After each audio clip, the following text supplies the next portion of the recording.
This is a practical aid to read chest X-ray presented by me, Dr. Rasha Nadim Ahmed, radiologist at Department of Surgery in the College of Medicine. The aims of this lecture is to learn what's the chest X-ray and how to read it. The chest X-ray is a type of the X-ray that's commonly used to detect the abnormality in the lungs. However, the chest X-ray can also detect some abnormality in the heart, aorta, bones, and the thoracic area. And the chest X-ray will show different densities on black, white, and the gray gradients between them. The air will be black, the bones and metals will appear white, fat and soft tissues will appear. Positioning. To take the chest X-ray, we have to put the patient in certain position. We have some standard positions. The most important one is the PA position, and especially the PA erect chest X-ray. Lateral position is sometimes requested, and we have right lateral and left lateral position. The PA chest X-ray is named so because the X-ray will penetrate the patients from posterior to anterior, and the AP positions, the X-ray will penetrate the patients from anterior to posterior to lay down.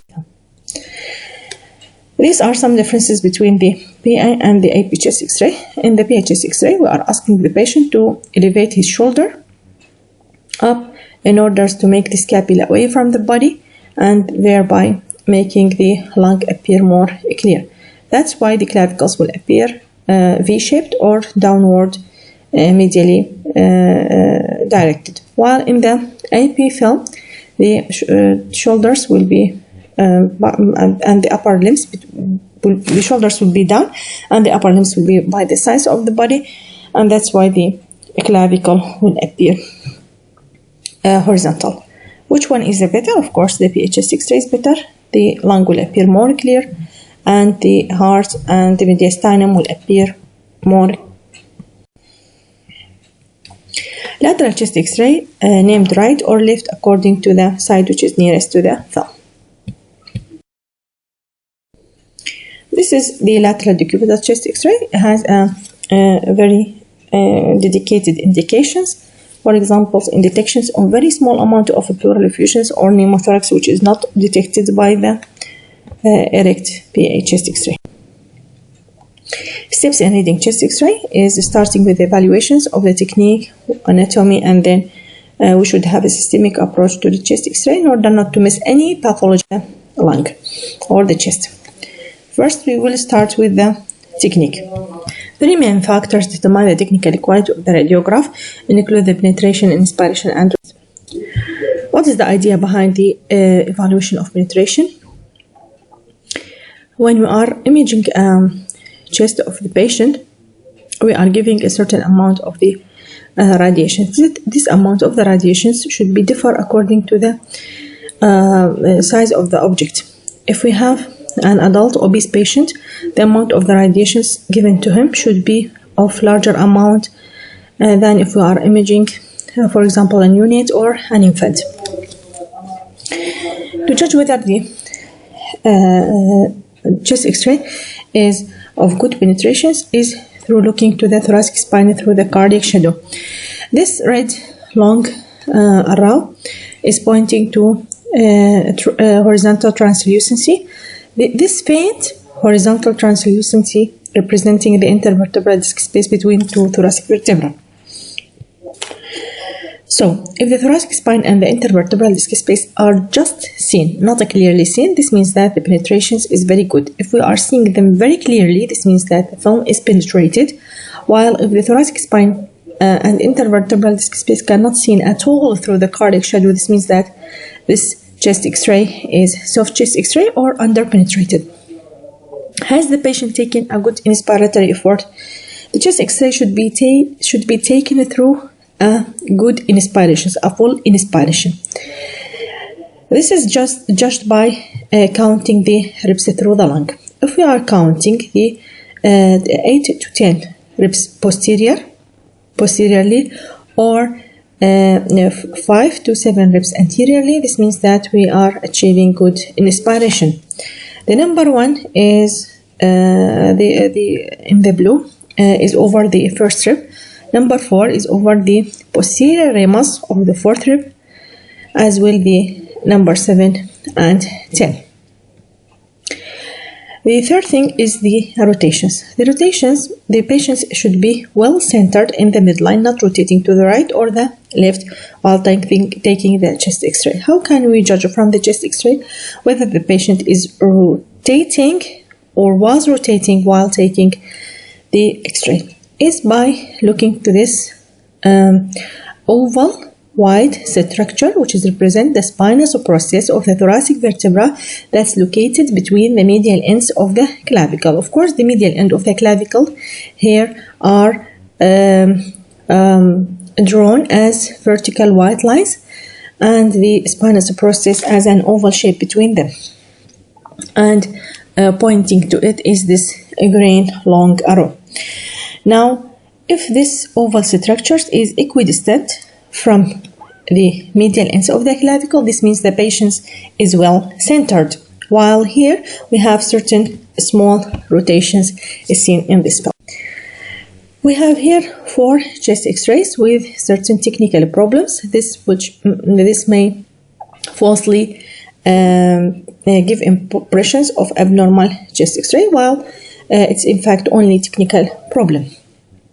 You should look to the chest x-ray and determine what is the problem on the technique. First, chest x-ray, number 1. If you are looking through the cardiac shadow to the thoracic vertebra, you will see it very clear that you can draw it with the pen.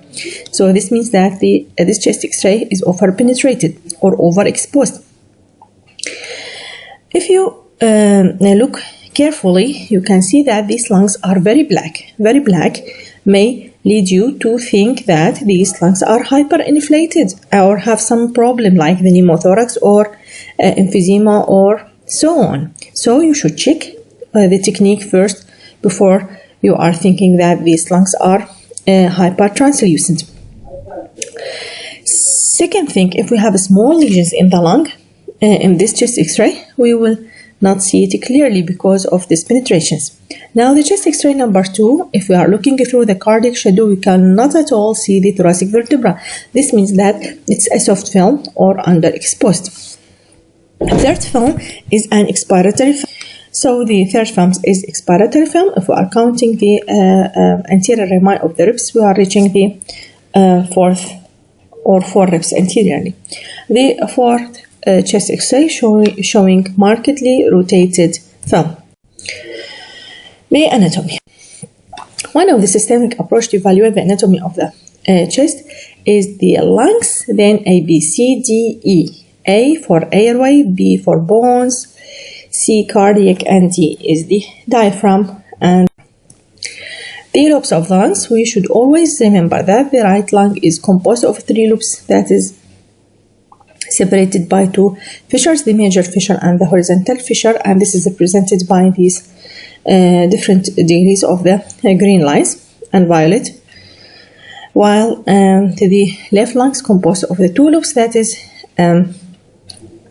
separated by the major fissure only. We have no horizontal fissure into the left, so we have only 2 lobes. If we have a lesion, which is here, this round green lesion, and we want to locate it to certain part of the lung, we cannot say from the PHS X-ray whether this lesion is into the right middle lobe or into the right lower lobe. So we have the radiologist finds certain way to describe the position of the lesions in the lung by drawing these imaginary lines and dividing each lung into 3 zones: upper, middle, and lower zone. The upper zone is extending from the apex of the lung to the lower edge of the anterior ramus of the second rib. The middle zone is extending from this line to the line which is drawn through the lower edge of the anterior ramus of the fourth rib. The lower zone is below it. Again, if we have the same lesion and it's located here, we will say that this lesion is located into the right middle zone, without mentioning the lobe, because here we cannot determine whether this lesion is in the right middle lobe or in the right lower lobe. The airways is represented by the trachea and the main bronchi, as we can see in chest X-ray. The bones are including the clavicles, the scapula, the sternum, and the ribs. And this is the way how we can count the anterior rami and the posterior rami of the ribs. You should all know how to count the ribs. Cardiac shadow is very important to be evaluated in the chest X-ray, and once we are looking to the cardiac shadow, we should first determine whether the size of the cardiac shadow is normal or enlarged. This is achieved by what we call it cardiothoracic ratio. So what's cardiothoracic ratio? Cardiothoracic ratio is dividing the widest diameter of the cardiac shadow, here represented by the line A, over the widest diameter of the thoracic cage, here is represented by the line B. The ratio should be less than 50%, but it should be measured into the PA chest X-ray in an erect position.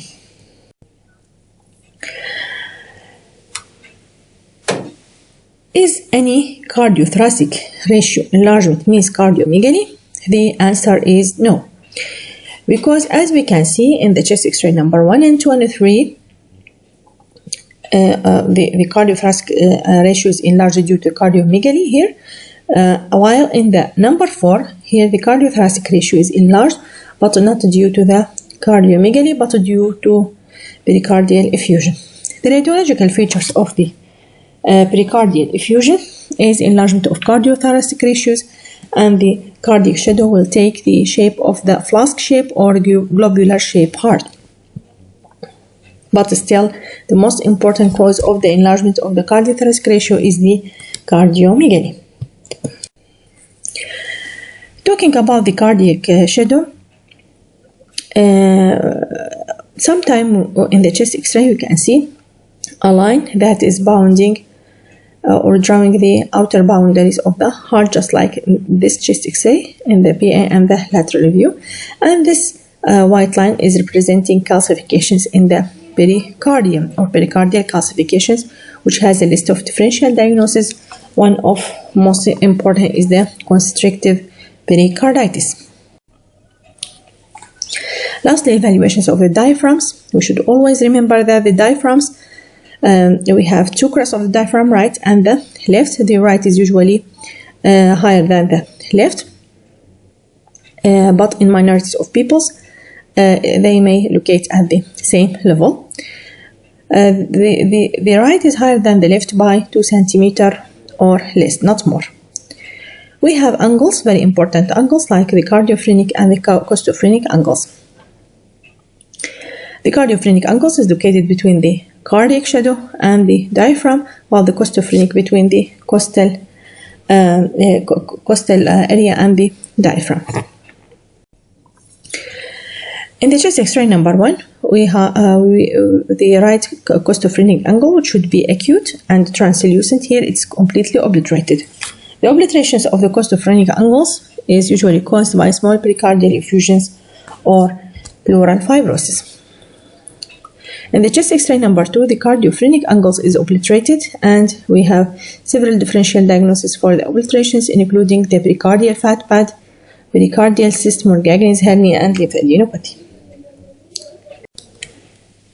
Radiological signs. One of the most important signs in the radiology is the silhouette sign. What is the benefit of this sign? Is to locate the parenchymal lung lesions to a certain part of the lung. If we have an opacity in the lung, which is obliterating the diaphragms, it should be located into the lower lobes. If the opacity is obliterating the cardiac borders, it's located either in the right middle lobe, if it's into the right, or into the lingula, into the left. This is simply what do we mean by silhouette sign, and we have some practical applications for this. In the chest X-ray number 1, we have an opacity that's located into the right lower lung zone. This opacity is obliterating the right cardiac borders, that we cannot see the right cardiac border clearly. So means that this opacity is located into the right middle lung lobe. While the diaphragm is seeing clearly, means that the lower lobe is not involved. In the chest X-ray number 2, we have an opacity in the left lower lung zone. However, the left cardiac border is seen clearly, means that this opacity is not located in the lingula because the cardiac border is quite clear. But at the same time, you cannot see the left dome of the diaphragm, means that this opacity obliterating the dome of the diaphragm. Any opacity obliterating the dome of the diaphragm is locating in the lower lobes.